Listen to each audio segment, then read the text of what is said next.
Mr. Speaker, the President of the United States.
I have the high privilege and distinct honor of presenting the President of the United States.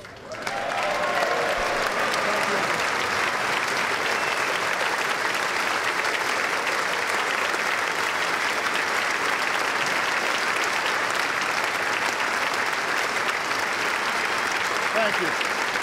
Thank you so much. Thank you so much. Thank you very much. Thank you. Everybody, please have a seat. Thank you. Mr. Speaker, Mr. Vice President, members of Congress, distinguished guests, and fellow Americans. Tonight, I want to begin by congratulating the men and women of the 112th Congress, as well as your new Speaker, John Boehner.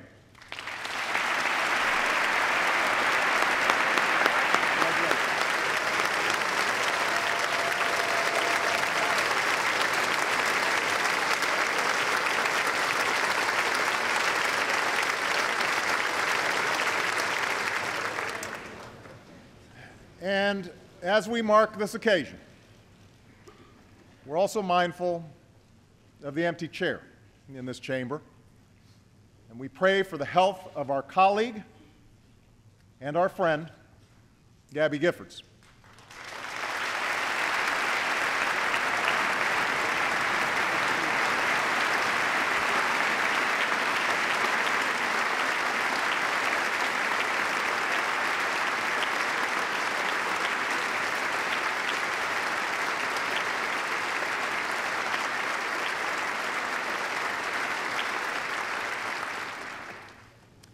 Now, it's no secret that those of us here tonight have had our differences over the last 2 years.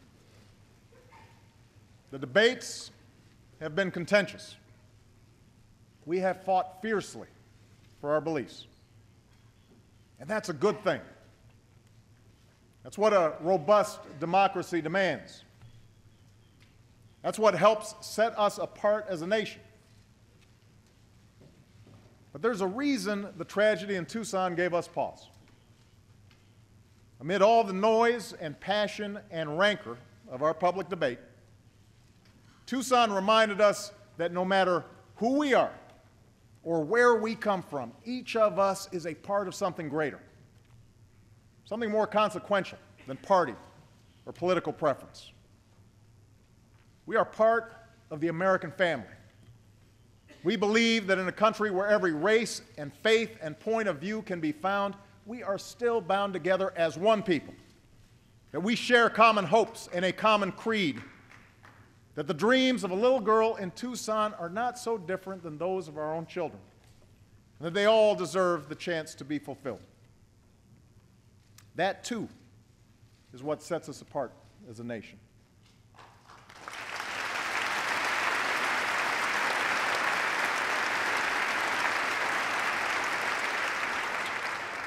Now, by itself, this simple recognition won't usher in a new era of cooperation.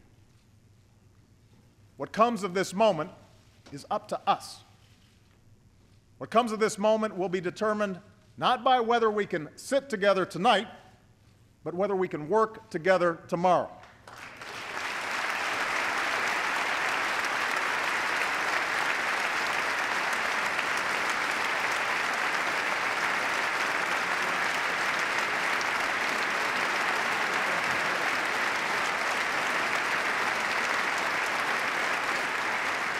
I believe we can, and I believe we must.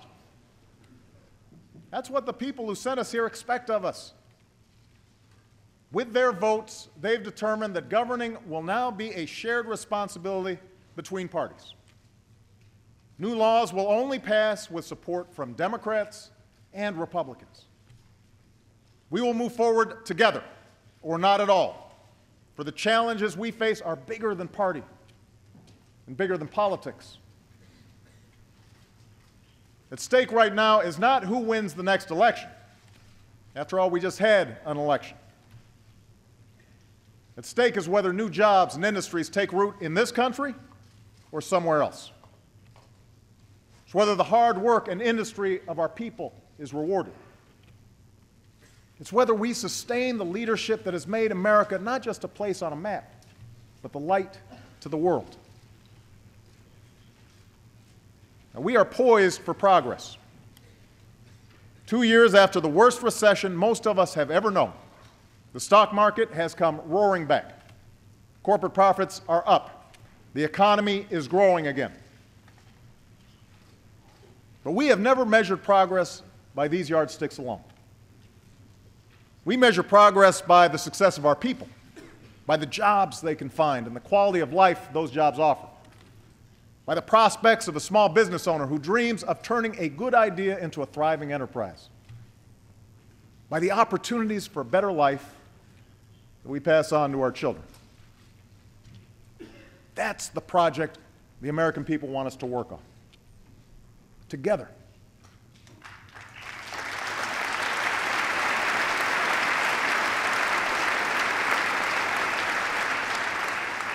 Now, we did that in December. Thanks to the tax cuts we passed, Americans' paychecks are a little bigger today.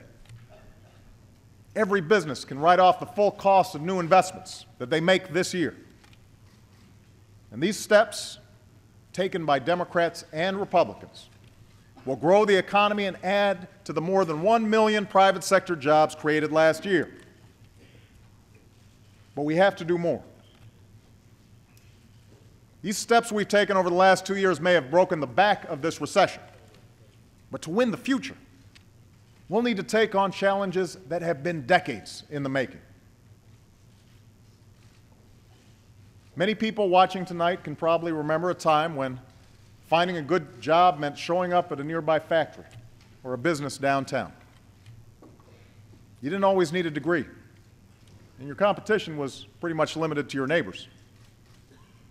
If you worked hard, chances are you'd have a job for life, with a decent paycheck and good benefits and the occasional promotion. Maybe you'd even have the pride of seeing your kids work at the same company. That world has changed. And for many, the change has been painful. I've seen it in the shuttered windows of once booming factories, in the vacant storefronts on once busy main streets. I've heard it in the frustrations of Americans who've seen their paychecks dwindle or their jobs disappear. Proud men and women who feel like the rules have been changed in the middle of the game. They're right. The rules have changed. In a single generation, revolutions in technology have transformed the way we live, work, and do business. Steel mills that once needed 1,000 workers can now do the same work with 100. Today, just about any company can set up shop, hire workers, and sell their products wherever there's an internet connection. Meanwhile, nations like China and India realized that with some changes of their own, they could compete in this new world. And so they started educating their children earlier and longer, with greater emphasis on math and science. They're investing in research and new technologies. Just recently, China became the home to the world's largest private solar research facility and the world's fastest computer. So yes, the world has changed. The competition for jobs is real. But this shouldn't discourage us. It should challenge us. Remember, for all the hits we've taken these last few years, for all the naysayers predicting our decline, America still has the largest, most prosperous economy in the world.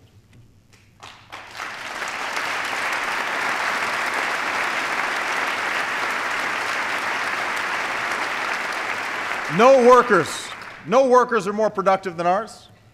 No country has more successful companies or grants more patents to inventors and entrepreneurs. We're the home to the world's best colleges and universities, where more students come to study than any place on earth. What's more, we are the first nation to be founded for the sake of an idea. The idea that each of us deserves the chance to shape our own destiny. That's why centuries of pioneers and immigrants have risked everything to come here. That's why our students don't just memorize equations, but answer questions like, what do you think of that idea? What would you change about the world? What do you want to be when you grow up? The future is ours to win. But to get there, we can't just stand still. As Robert Kennedy told us, the future is not a gift. It is an achievement. Sustaining the American dream has never been about standing pat. It has required each generation to sacrifice and struggle and meet the demands of a new age. And now it's our turn. We know what it takes to compete for the jobs and industries of our time. We need to out-innovate, out-educate, and out-build the rest of the world.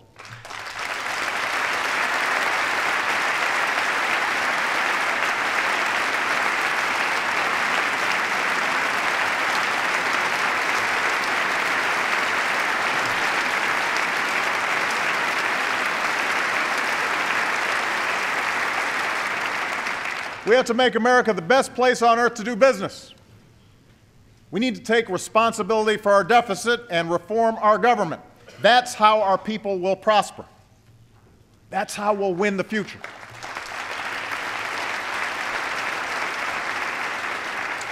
And tonight I'd like to talk about how we get there. The first step in winning the future is encouraging American innovation. None of us can predict with certainty what the next big industry will be or where the new jobs will come from. 30 years ago, we couldn't know that something called the internet would lead to an economic revolution. What we can do, what America does better than anyone else, is spark the creativity and imagination of our people. We're the nation that put cars in driveways and computers in offices, the nation of Edison and the Wright brothers, of Google and Facebook.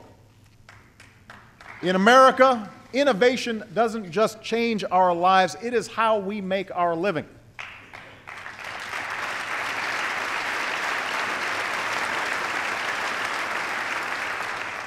Our free enterprise system is what drives innovation.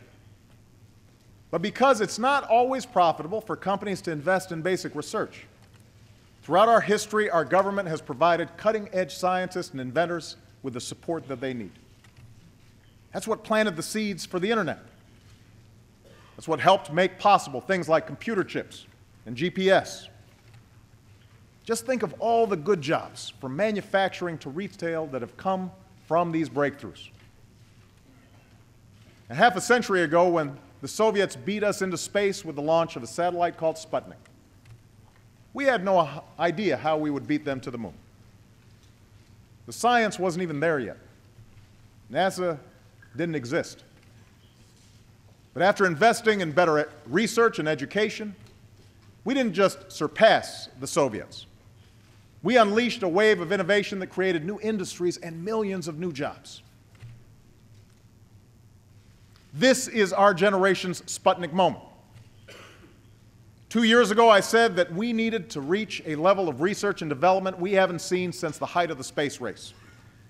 And in a few weeks, I will be sending a budget to Congress that helps us meet that goal. We'll invest in biomedical research, information technology, and especially clean energy technology.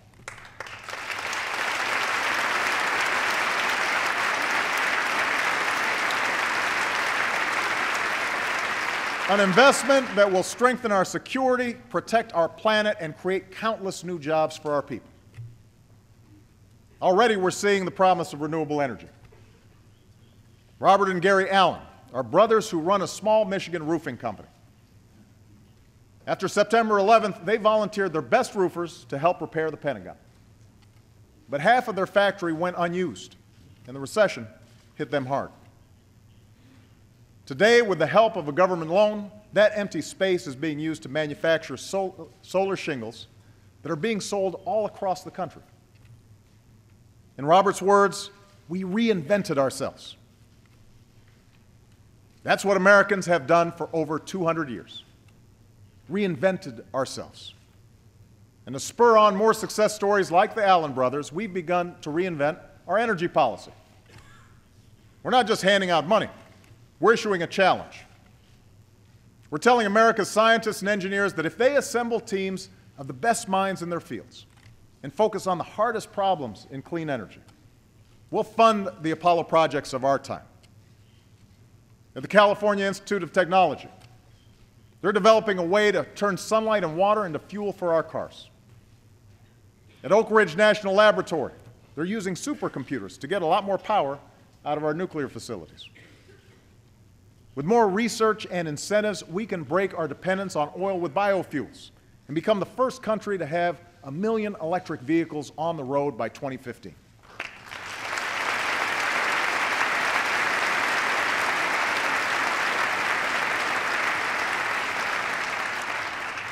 We need to get behind this innovation. And to help pay for it, I'm asking Congress to eliminate the billions in taxpayer dollars we currently give to oil companies.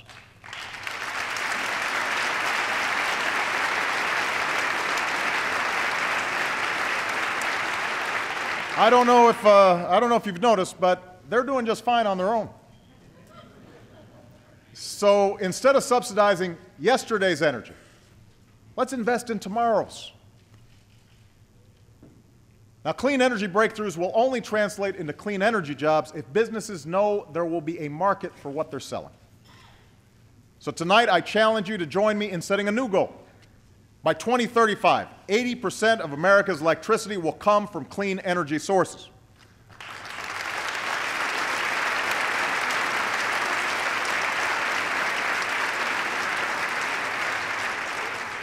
Some folks want wind and solar. Others want nuclear, clean coal, and natural gas. To meet this goal, we will need them all. And I urge Democrats and Republicans to work together to make it happen.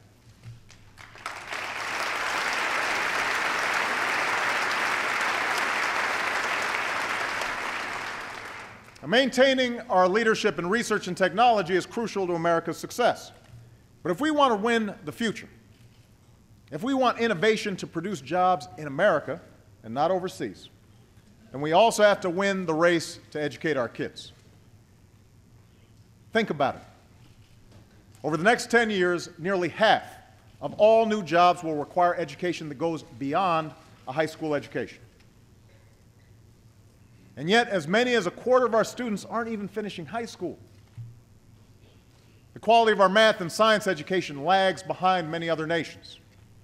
America's fallen to 9th in the proportion of young people with a college degree. And so the question is whether all of us, as citizens and as parents, are willing to do what's necessary to give every child a chance to succeed. That responsibility begins not in our classrooms, but in our homes and communities. It's family that first instills the love of learning in a child. Only parents can make sure the TV is turned off and homework gets done. We need to teach our kids that it's not just the winner of the Super Bowl who deserves to be celebrated, but the winner of the science fair.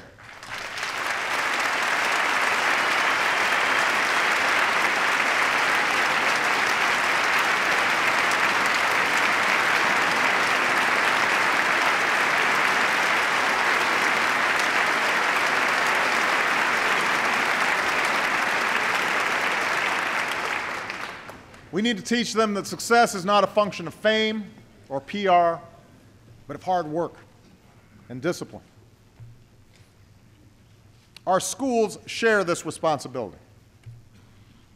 When a child walks into a classroom, it should be a place of high expectations and high performance. But too many schools don't meet this test. That's why instead of just pouring money into a system that's not working, we launched a competition called Race to the Top. To all 50 states, we said, if you show us the most innovative plans to improve teacher quality and student achievement, we'll show you the money. Race to the Top is the most meaningful reform of our public schools in a generation. For less than 1% of what we spend on education each year, it has led over 40 states to raise their standards for teaching and learning. And these standards were developed, by the way, not by Washington, but by Republican and Democratic governors throughout the country. And Race to the Top should be the approach we follow this year as we replace No Child Left Behind with a law that's more flexible and focused on what's best for our kids.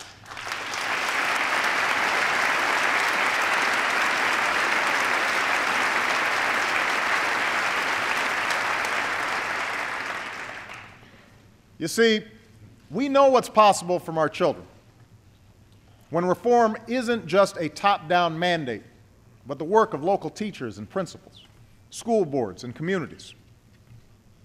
Take a school like Bruce Randolph in Denver. 3 years ago, it was rated one of the worst schools in Colorado, located on turf between two rival gangs. But last May, 97% of the seniors received their diploma. Most will be the first in their families to go to college. And after the first year of the school's transformation, the principal who made it possible wiped away tears when a student said, "Thank you, Miss Waters, for showing that we are smart and we can make it." That's what good schools can do. And we want good schools all across the country. Let's also remember that after parents, the biggest impact on a child's success comes from the man or woman at the front of the classroom. In South Korea, teachers are known as nation builders. Here in America, it's time we treated the people who educate our children with the same level of respect.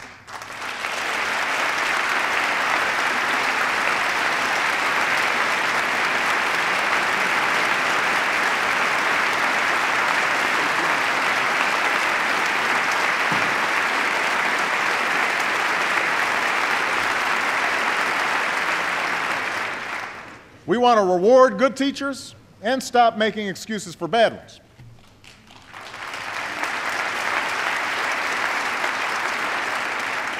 And over the next 10 years, with so many baby boomers retiring from our classrooms, we want to prepare 100,000 new teachers in the fields of science and technology and engineering and math.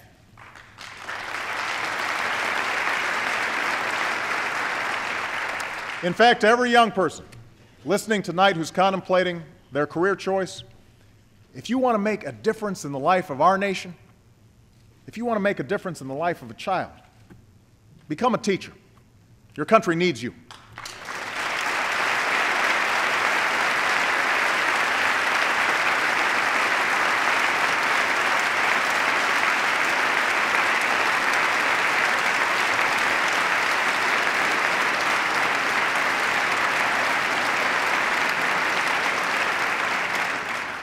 Of course, the education race doesn't end with a high school diploma.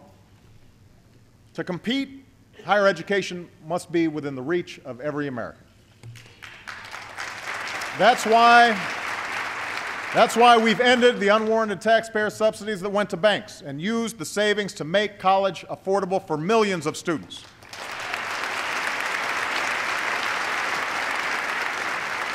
And this year, I asked Congress to go further and make permanent our tuition tax credit worth $10,000 for 4 years of college. It's the right thing to do.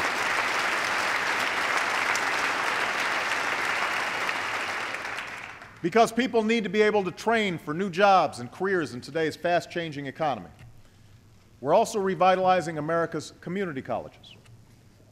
Last month, I saw the promise of these schools at Forsyth Tech in North Carolina. Many of the students there used to work in the surrounding factories that have since left town. One mother of two, a woman named Kathy Proctor, had worked in the furniture industry since she was 18 years old.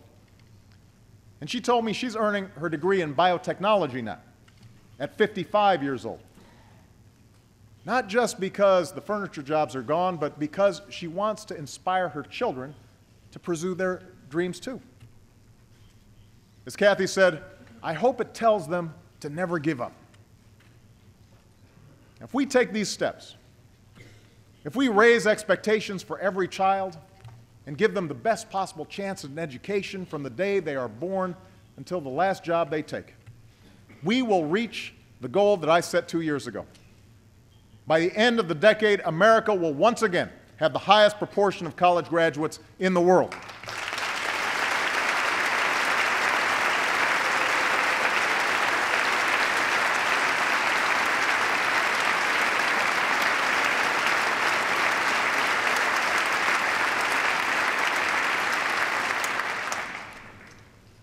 One last point about education. Today, there are hundreds of thousands of students excelling in our schools who are not American citizens. Some are the children of undocumented workers who had nothing to do with the actions of their parents. They grew up as Americans and pledge allegiance to our flag, and yet they live every day with the threat of deportation. Others come here from abroad to study in our colleges and universities, but as soon as they obtain advanced degrees, we send them back home to compete against us. It makes no sense. Now, I strongly believe that we should take on, once and for all, the issue of illegal immigration. And I am prepared to work with Republicans and Democrats to protect our borders, enforce our laws, and address the millions of undocumented workers who are now living in the shadows.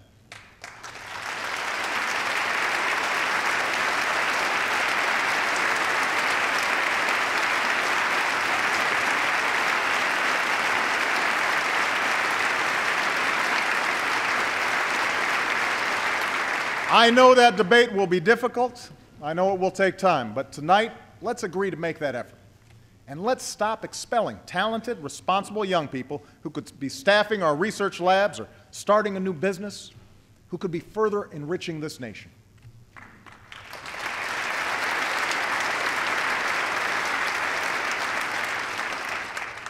The third step in winning the future is rebuilding America. To attract new businesses to our shores, we need the fastest, most reliable ways to move people, goods, and information, from high-speed rail to high-speed internet.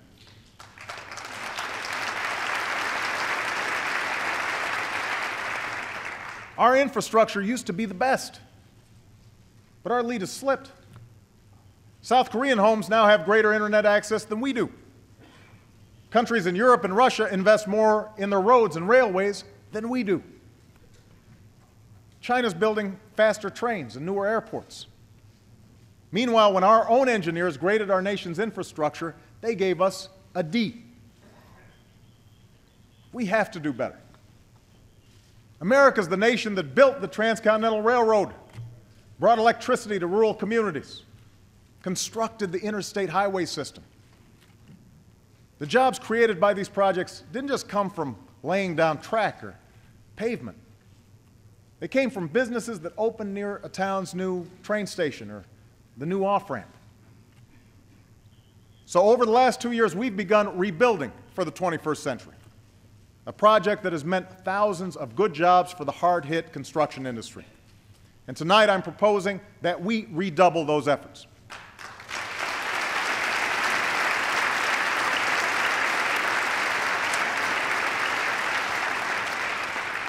We'll put more Americans to work repairing crumbling roads and bridges. We'll make sure this is fully paid for, attract private investment, and pick projects based what's best for the economy, not politicians. Within 25 years, our goal is to give 80% of Americans access to high-speed rail.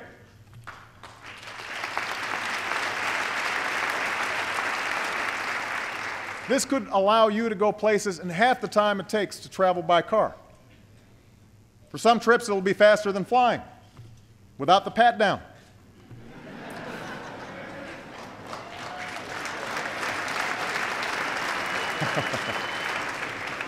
As we speak, routes in California and the Midwest are already underway.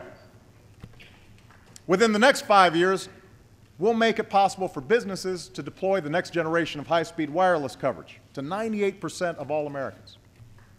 This isn't about faster internet or fewer dropped calls. It's about connecting every part of America to the digital age. It's about a rural community in Iowa or Alabama where farmers and small business owners will be able to sell their products all over the world. It's about a firefighter who can download the design of a burning building onto a handheld device. a student who can take classes with a digital textbook, or a patient who can have face-to-face video chats with her doctor. All these investments in innovation, education, and infrastructure will make America a better place to do business and create jobs. But to help our companies compete, we also have to knock down barriers that stand in the way of their success. For example, over the years, a parade of lobbyists has rigged the tax code to benefit particular companies and industries. Those with accountants or lawyers to work the system can end up paying no taxes at all. But all the rest are hit with one of the highest corporate tax rates in the world. It makes no sense, and it has to change.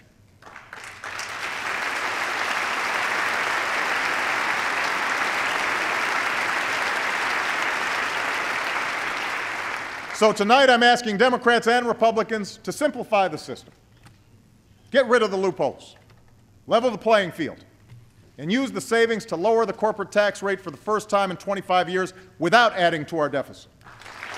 It can be done.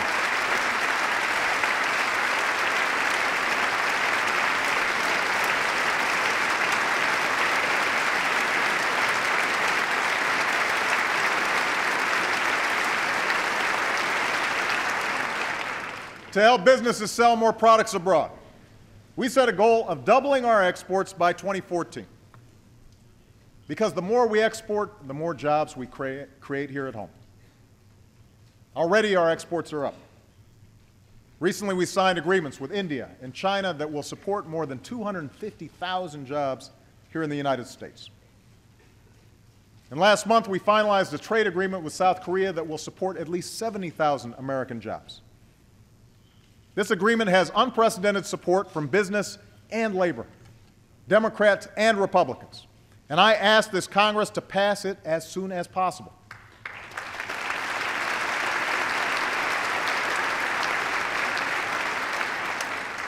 Now, before I took office, I made it clear that we would enforce our trade agreements and that I would only sign deals that keep faith with American workers and promote American jobs. That's what we did with Korea. And that's what I intend to do as we pursue agreements with Panama and Colombia and continue our Asia-Pacific and global trade talks.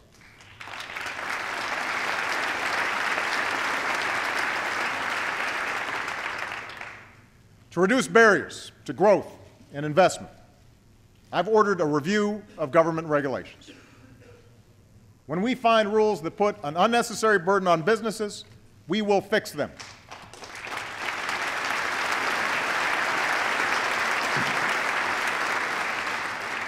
But I will not hesitate to create or enforce common sense safeguards to protect the American people.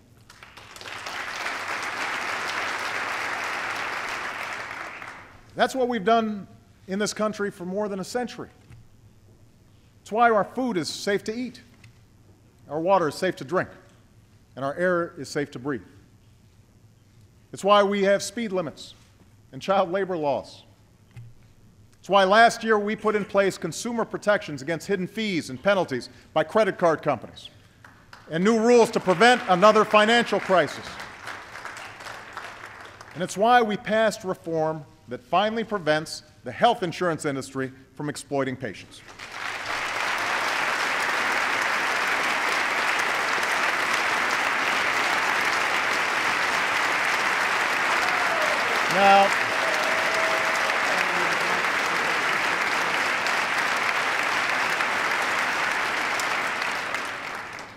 Now, I have heard rumors that a few of you still have concerns about our new health care law.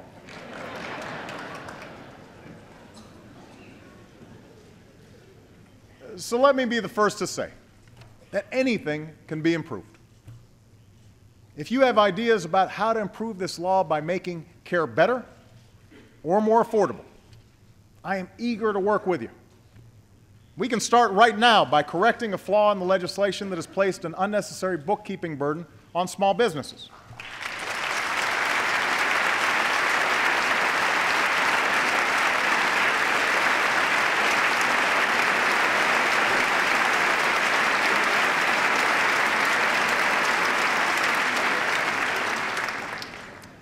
What I'm not willing to do is go back to the days when insurance companies could deny someone coverage because of a pre-existing condition.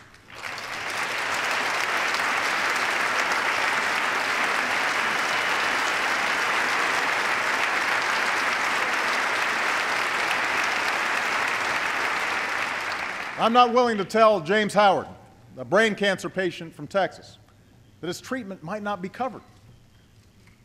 I'm not willing to tell Jim Hauser, a small businessman from Oregon, that he has to go back to paying $5,000 more to cover his employees. As we speak, this law is making prescription drugs cheaper for seniors and giving uninsured students a chance to stay on their parents' coverage.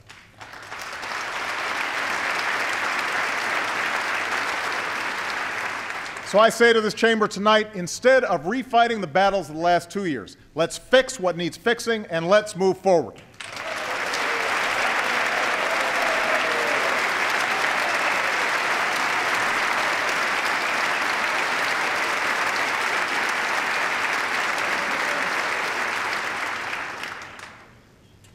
Now, the final critical step in winning the future is to make sure we aren't buried under a mountain of debt. We are living with a legacy of deficit spending that began almost a decade ago. And in the wake of the financial crisis, some of that was necessary to keep credit flowing, save jobs, and put money in people's pockets. But now that the worst of the recession is over, we have to confront the fact that our government spends more than it takes in. That is not sustainable. Every day, families sacrifice to live within their means. They deserve a government that does the same.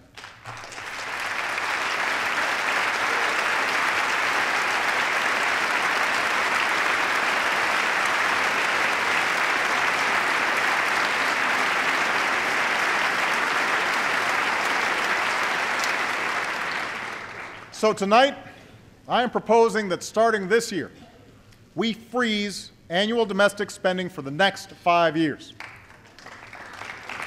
Now, this would reduce the deficit by more than $400 billion over the next decade and will bring discretionary spending to the lowest share of our economy since Dwight Eisenhower was president. This freeze will require painful cuts. Already, we've frozen the salaries of hard-working federal employees for the next 2 years. I propose cuts to things I care deeply about, like community action programs. The Secretary of Defense has also agreed to cut tens of billions of dollars in spending that he and his generals believe our military can do without. Now, I recognize that some in this chamber have already proposed deeper cuts. And I'm willing to eliminate whatever we can honestly afford to do without.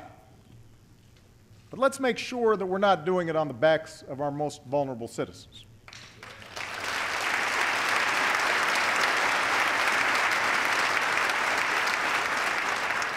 And let's make sure that what we're cutting is really excess weight. Cutting the deficit by gutting our investments in innovation and education is like lightening an overloaded airplane by removing its engine. It may make you feel like you're flying high at first, but it won't take long before you feel the impact.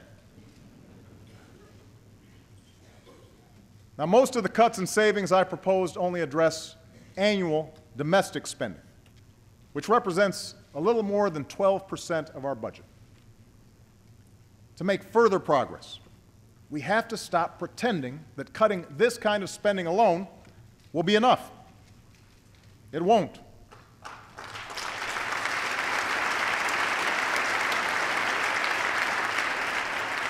The bipartisan fiscal commission I created last year made this crystal clear. I don't agree with all their proposals, but they made important progress. And their conclusion is that the only way to tackle our deficit is to cut excessive spending wherever we find it. In domestic spending, defense spending, health care spending, and spending through tax breaks and loopholes.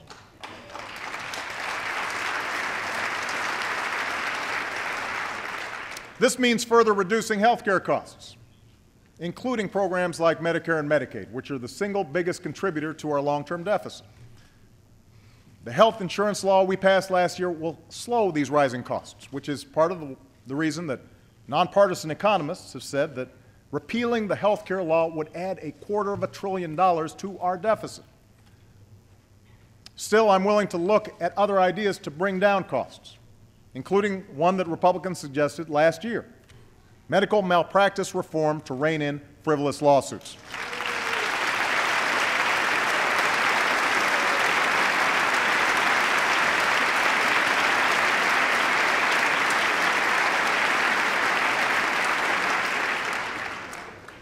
To put us on solid ground, we should also find a bipartisan solution to strengthen Social Security for future generations.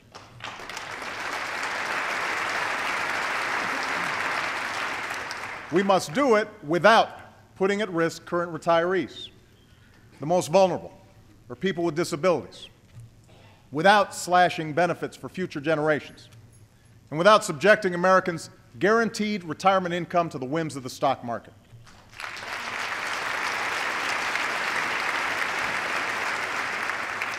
And if we truly care about our deficit, we simply can't afford a permanent extension of the tax cuts for the wealthiest 2% of Americans.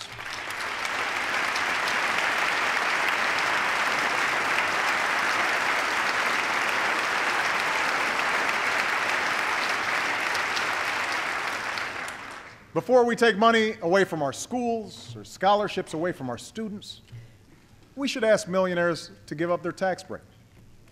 It's not a matter of punishing their success. It's about promoting America's success.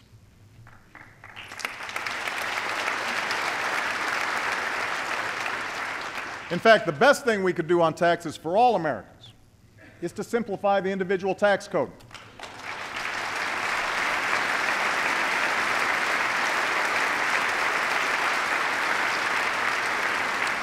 This will be a tough job, but members of both parties have expressed an interest in doing this, and I am prepared to join them.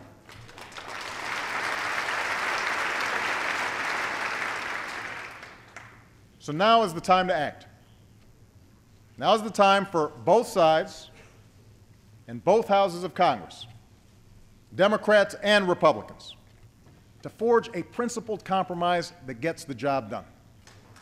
If we make the hard choices now to rein in our deficits, we can make the investments we need to win the future.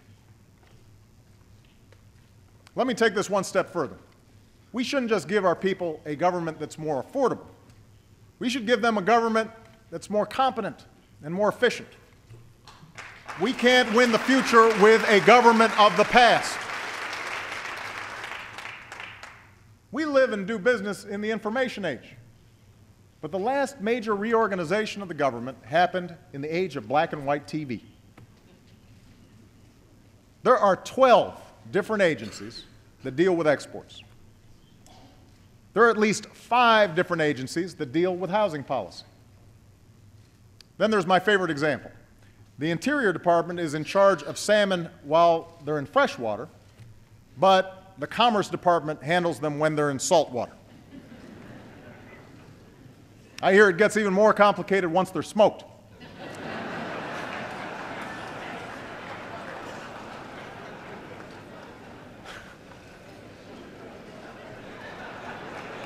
Now,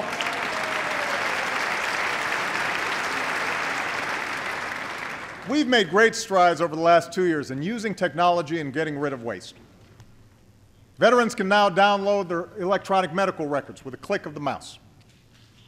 We're selling acres of federal office space that hasn't been used in years, and we'll cut through red tape to get rid of more. But we need to think bigger. In the coming months, my administration will develop a proposal to merge, consolidate, and reorganize the federal government in a way that best serves the goal of a more competitive America. I will submit that proposal to Congress for a vote, and we will push to get it passed.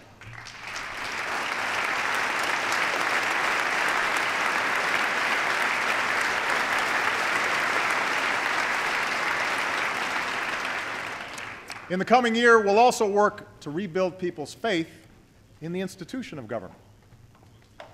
Because you deserve to know exactly how and where your tax dollars are being spent, you'll be able to go to a website and get that information for the very first time in history. Because you deserve to know when your elected officials are meeting with lobbyists. I ask Congress to do what the White House has already done. Put that information online. And because the American people deserve to know that special interests aren't larding up legislation with pet projects, both parties in Congress should know this. If a bill comes to my desk with earmarks inside, I will veto it. I will veto it.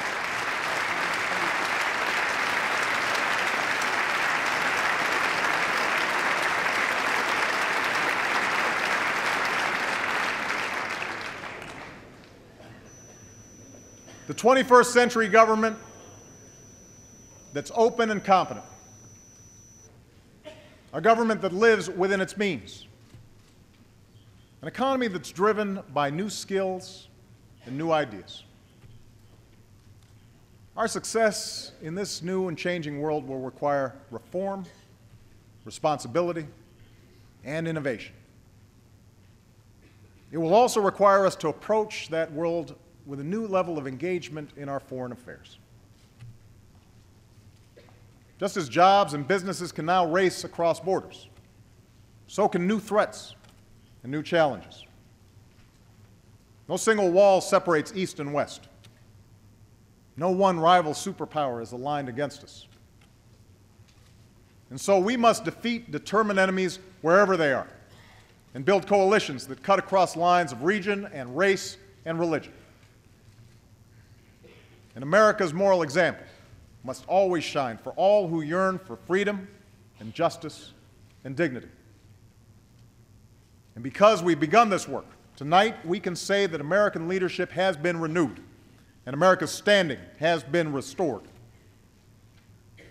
Look to Iraq, where nearly 100,000 of our brave men and women have left with their heads held high.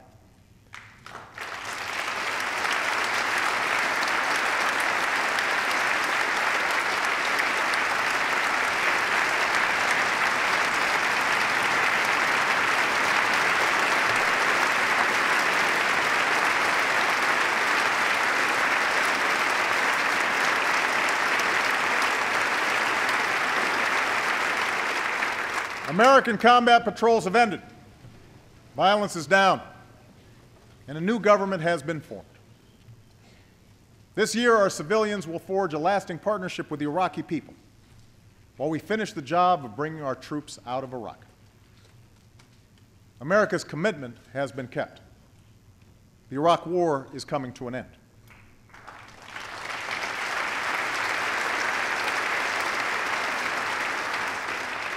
Of course, as we speak, al-Qaeda and their affiliates continue to plan attacks against us. Thanks to our intelligence and law enforcement professionals, we're disrupting plots and securing our cities and skies. And as extremists try to inspire acts of violence within our borders, we are responding with the strength of our communities, with respect for the rule of law, and with the conviction that American Muslims are a part of our American family.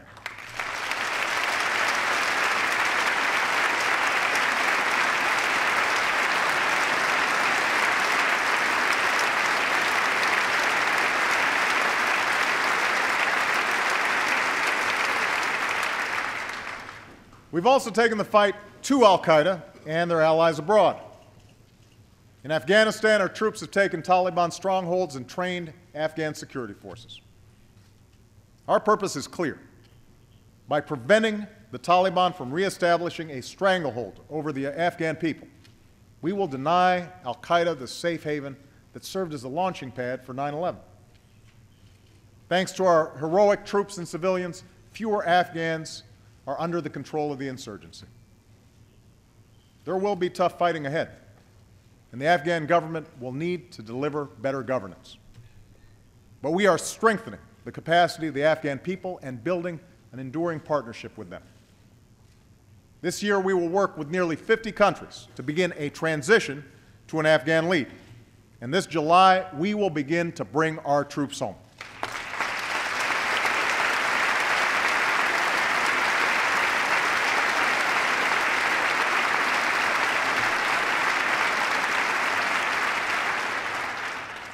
In Pakistan, al-Qaeda's leadership is under more pressure than at any point since 2001. Their leaders and operatives are being removed from the battlefield. Their safe havens are shrinking. And we've sent a message from the Afghan border to the Arabian Peninsula to all parts of the globe. We will not relent, we will not waver, and we will defeat you.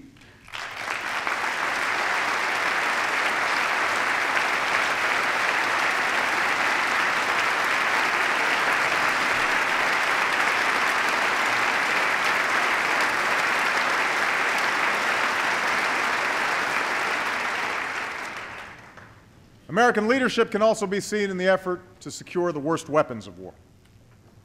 Because Republicans and Democrats approved the New START Treaty, far fewer nuclear weapons and launchers will be deployed. Because we rallied the world, nuclear materials are being locked down on every continent so they never fall into the hands of terrorists. Because of a diplomatic effort to insist that Iran meet its obligations, the Iranian government now faces tougher sanctions, tighter sanctions than ever before. And on the Korean Peninsula, we stand with our ally South Korea and insist that North Korea keeps its commitment to abandon nuclear weapons.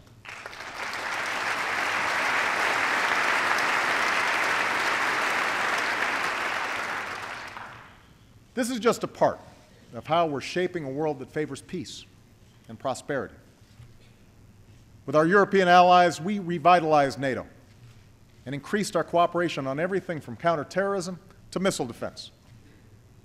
We've reset our relationship with Russia, strengthened Asian alliances, built new partnerships with nations like India. This March, I will travel to Brazil, Chile, and El Salvador to forge new alliances across the Americas. Around the globe, we're standing with those who take responsibility, helping farmers grow more food, supporting doctors who care for the sick, and combating the corruption that can rot a society and rob people of opportunity.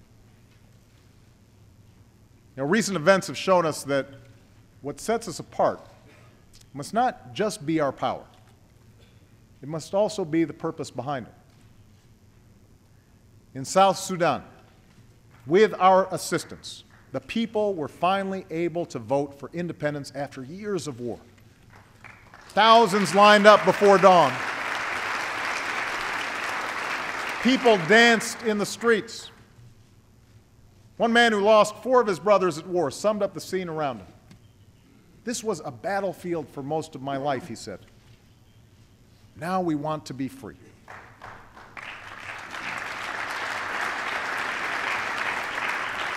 And we saw that same desire to be free in Tunisia, where the will of the people proved more powerful than the writ of a dictator. And tonight, let us be clear. The United States of America stands with the people of Tunisia and supports the democratic aspirations of all people.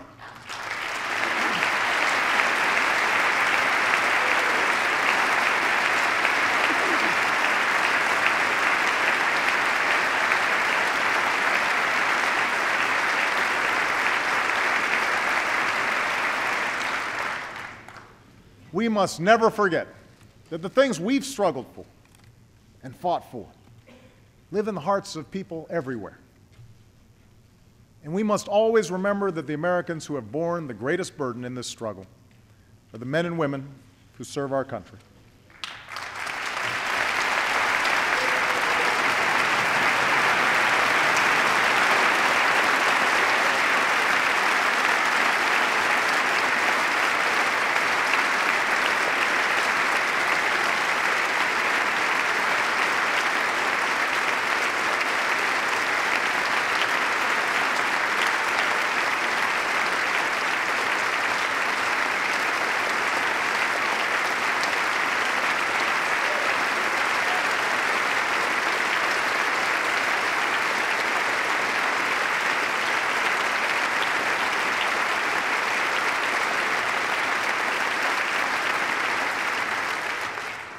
Tonight, let us speak with one voice in reaffirming that our nation is united in support of our troops and their families.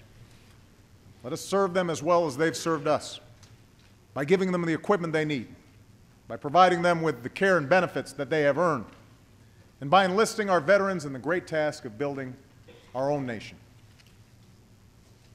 Our troops come from every corner of this country. They're black, white, Latino, Asian, Native American. They are Christian and Hindu, Jewish and Muslim. And yes, we know that some of them are gay. Starting this year, no American will be forbidden from serving the country they love because of who they love.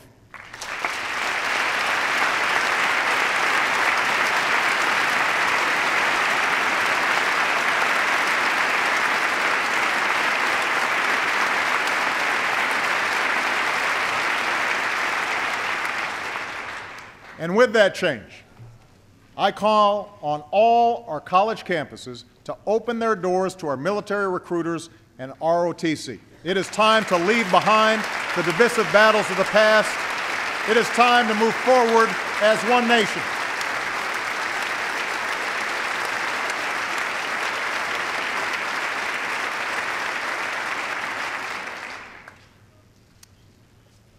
We should have no illusions about the work ahead of us. Reforming our schools, changing the way we use energy, reducing our deficit. None of this will be easy. All of it will take time. And it will be harder because we will argue about everything. The costs, the details, the letter of every law. Of course, some countries don't have this problem. If the central government wants a railroad, they build a railroad, no matter how many homes get bulldozed. If they don't want a bad story in the newspaper, it doesn't get written. And yet, as contentious and frustrating and messy as our democracy can sometimes be, I know there isn't a person here who would trade places with any other nation on earth.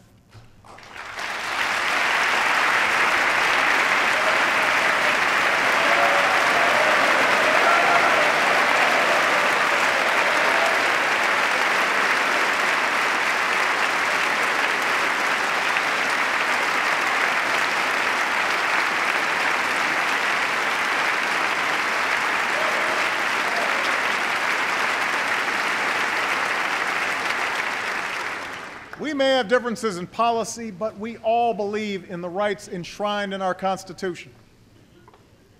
We may have different opinions, but we believe in the same promise that says, this is a place where you can make it if you try. We may have different backgrounds, but we believe in the same dream that says, this is a country where anything is possible, no matter who you are, no matter where you come from. That dream is why I can stand here before you tonight. That dream is why a working-class kid from Scranton can sit behind me.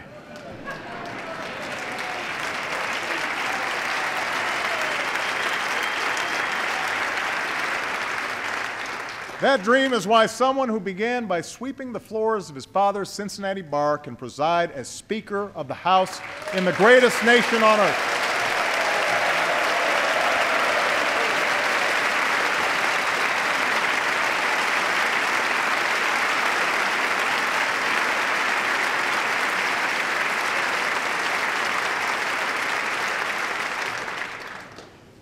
That dream, that American dream, is what drove the Allen brothers to reinvent their roofing company for a new era. It's what drove those students at Forsyth Tech to learn a new skill and work towards the future. And that dream is the story of a small business owner named Brandon Fisher. Brandon started a company in Berlin, Pennsylvania, that specializes in a new kind of drilling technology. And one day last summer, he saw the news that halfway across the world, 33 men were trapped in a Chilean mine, and no one knew how to save them. But Brandon thought his company could help. And so he designed a rescue that would come to be known as Plan B. His employees worked around the clock to manufacture the necessary drilling equipment, and Brandon left for Chile. Along with others, he began drilling a 2,000-foot hole into the ground, working 3 or 4 days at a time without any sleep. 37 days later, Plan B succeeded, and the miners were rescued.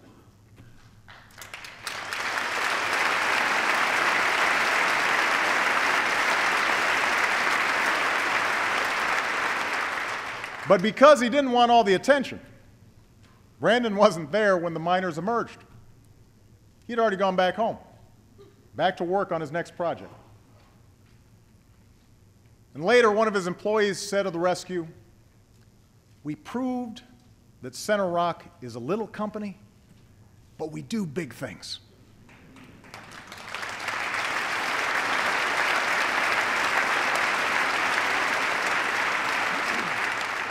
We do big things.